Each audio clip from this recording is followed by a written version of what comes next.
Last year, my father died. It was a slow process.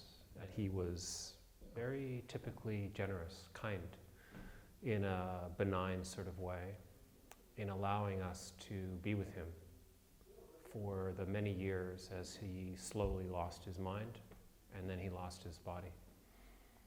And over that time, I thought a lot about, I don't know, my dad and the times we'd had together, what it means to be a father, someone that knows something or that seems to know the thing that you need to know but can't fully the way that they understand it, you know?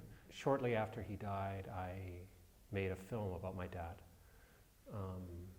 I wanted to do it within the first month so that the feelings, which have changed so many times and which will continue to change, but it's a record of that time, of that moment, the heat of that moment, I think is in the movie, as well as the easiness somehow of our relationship. We never had great struggles together, or because he had very little emotional life, and so it's something that we weren't able to share.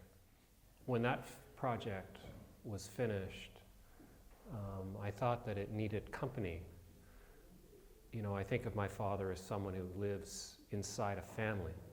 So what would a family of movies look like?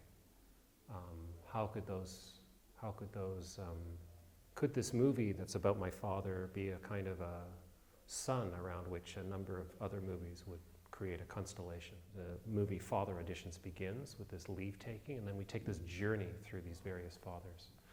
And we wind up in Buffalo Death Mask at the end, which is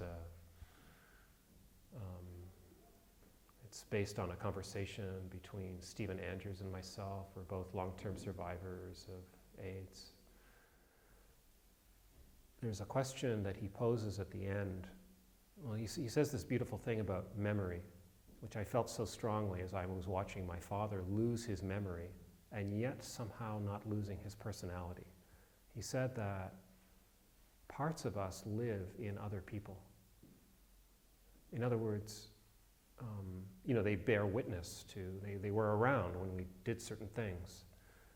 And so the body is actually made out of memory, you know?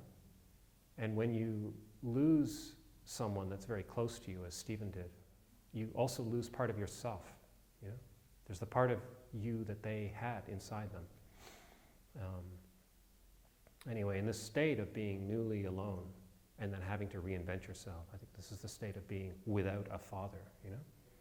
So, Father Auditions. The cinema is always condemned to the past. It's always a mark or a trace of something that's happened already, or someone that's come this way but is no longer here. So there's an aspect of cinema that's about grieving and mourning something that's absent, you know? It comes into focus, different moments of it come into focus because of the needs, the urgencies, the requirements of the present. When I'm making a movie, I'm actually making two movies. Like, there's the one that is visible, that you can actually see, but I'm also creating another structure, a kind of a shadow movie, which is filled with all of my blind spots, the things that I can't see. And so when I'm finished, then I need to show it to other people. And I show my friends. I have many friends that make movies. And I have many friends that don't make movies but are very smart, and I ask them to come over and they tell me in a very blunt, very detailed, very honest way what they think. And it's so hard. And I do nothing to try to defend myself or defend the movie. You know, I go, oh yes, but didn't you see? But it's really about the, you know, it's like, because the movie needs to speak for itself, like whatever they got, and whatever they didn't get, and many, many, many times they've said, I've heard them say, like, this movie is meaningless, and, which means I have to rethink the whole thing from the beginning, and I thank them a lot, and then they leave, and then I cry, and I just collapse in bed, and it's like I can't even get up, I'm so depressed, and it's horrible.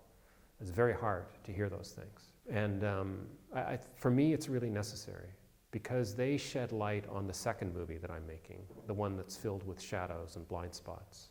And so the two of them finally can come together, and then it can be temporarily done but for me, no digital movie is ever finished. Editing is such a great pleasure. And one of the deepest benefits of being a film artist at this moment is that we're able to work with these very accessible editing programs, and they're so well designed. You know, you can work on multiple tracks, you can work in stereo. I started in film. You know, we had to work in mono, the sound was fucking terrible. You know, you show it somewhere and it just sounds like, you know, you can hardly hear anything. Like now it's like stereo, beautiful, wow.